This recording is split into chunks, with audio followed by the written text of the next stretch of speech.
The last Chance Nordic Ski Club has been around the Helena area for the better part of 30 years, but this year has not been kind to the club, much like many organizations across the country. Secretary for the club, Robert Ray, said this year the membership for the club and donations has dropped by nearly 30%, which has put a financial strain on the club. We usually did a community night at one of the breweries in order to do our fundraising kickoff, and we weren't able to do that this year.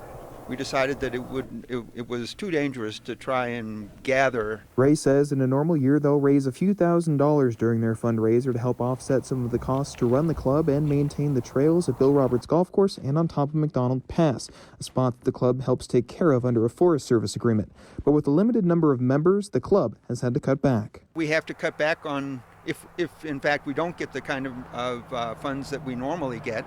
It means cutting back on either equipment maintenance or the number of days that we can groom up here. For Ray, a Nordic skier of over 45 years, the sport is one of the easiest to get into because of the relatively cheap barrier of entry. It's not a terribly expensive sport, which is one of the reasons that I got into it many years ago. You don't need a trail pass. You don't have to pay for a lift ticket. Paraskis you can rent them in town for very inexpensively.